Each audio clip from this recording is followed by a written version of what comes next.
ఓ సినిమాల హీరోకు ACB officer కొలువు రాకుంటే వెనకెమ్మటున్న దోస్తులతో కలిసి సారే ఓ ఏసీబీ గ్యాంగ్ ను తయారు చేసుకుంటాడు. ఉన్నోళ్ళిండలకు ఓవుడు, ఆఫీసర్లమని దమ్కిలిచ్చుడు, మొత్తం పుణుకులాడు, దొరికిందంత తీసుకొని అవతలవాడు. వెనకెమ్మటి పోలీసులున్నా గింత కూడా డౌట్ రాదు, గట్లుంటది పర్ఫార్మెన్స్.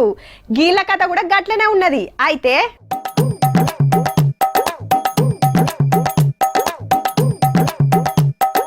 సీదా ఒంటరాలకు వచ్చి చికెన్ ముక్కలు చీకినాయా, మటన్ తుణకలు మంచిగా ఉన్నాయా, ఈ నూనెలు ఎన్ని మాటల దేవిర్రు, హెచ్ఎం మసాలా ఎట్లున్నది అని మూతలు తీసుడు, మురక చూసుడు.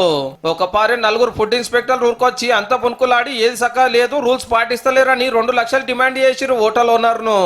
2 లక్షల రూపాయల్లో ₹1,00,000 కిరణ్ కుమార్ గారికి ఇచ్చేది ఉంటుంది, ఫుడ్ ఇన్స్పెక్టర్ గారికి 50,000 కలెక్టర్ సీసీ గారికి ఇచ్చేది ఉంటుంది. ఒక 50,000 మేము తీసుకుంటాము అందులో. కానీ మనోళ్ళ డిరేసు డైలాగులు ఓవర్ యాక్టింగ్ చూసి ఓనర్ కి డౌట్ వచ్చింది. సరే పక్కకు రండి మాట్లాడుకుందామని ఈ ఎర్రల ఊకుండా పెట్టి బిర్రుగా తినబెట్టిండు.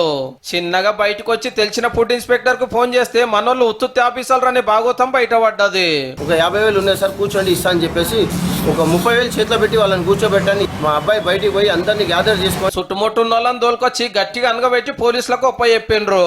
హల్కగా పైకం కమాయించాలని 4 దోస్తులు ఖమ్మంలో గీ కథలు పడితే పర్ఫార్మెన్స్ ఎక్కువ అయ్యే వరకు గిట్ల దొరికిపోయారు అన్నట్టు.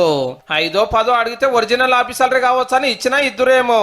మళ్ళా డ్యూటీకి ఎవడెక్తాడని ఏకదమ్న 2 లక్షలు అడిగిరంటే మనోళ్ళు ఇంకా ముద్రనట్టున్నారు.